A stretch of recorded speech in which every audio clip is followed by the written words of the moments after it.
Okay, hello everyone. So ngayon, konting kwento muna sa asawa ko nung nandun siya sa Jeddah, Saudi Arabia nung nagsasama kami. Lagi siya umuuwi na nanginginig or laging parang nauubusan siya ng energy or parang matamlay siya, ganyan-ganyan. So, merong mga usap-usapan kasi nagkaroon siya ng karelasyon and then yung karelasyon niya nasa Riyadh, Saudi Arabia. Pinupuntahan pa niya yun araw-araw, yung babae. Tapos nagkaroon sila ng anak. Yung kanyang naging anak doon, hindi sa sperm ng asawa ko, nagsusurrogate siya sa puki niya, tapos sasabihin niya sa asawa ko na ang nakabuntis sa kanya, yung asawa ko, hanggang umabot na sila ng 1 dosena na anak sa Riyadh. And madamot si ate girl, madamot siya. Gusto niyang, sinabi niya na ipapatay ako, ganyan-ganyan, and magiging masaya lang siya pag namatay ako. And siya ay taga Marawi, tausog siya na Maranao na Muslim, yung babaeng yun. Tapos ang ginawa niya, kasi ayaw mag-convert ng Muslim ng asawa ko sa Catholic religion, ayaw niya mag-convert kasi Catholic siya dito sa Caloocan.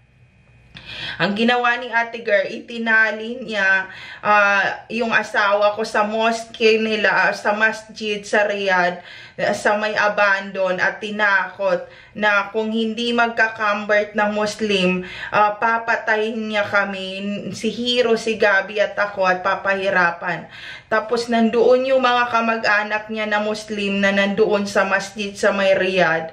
Ang ginawa nila, kinuryente nila yung titi ng asawa ko, and hanggang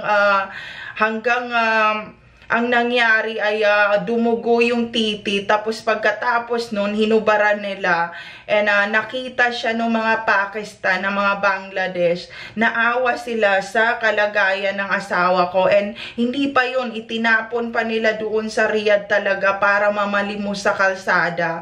And kumbaga, gusto kong pumunta ng Riyadh noon para makita siya kung ano yung kalagayan niya.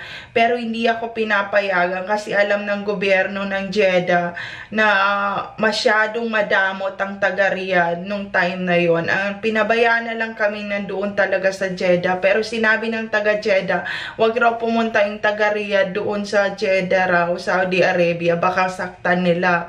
So ayun, naglagay yung ang naisip ng mga gobyerno doon sa Jeddah, maglagay sila na maraming traffic light para pagpasok nila ng Jeddah, mapipindot sila sa camera at sa traffic light na makikita na a-attack sila sa lugar na yon. So ang ginawa nila, dahil hindi na sila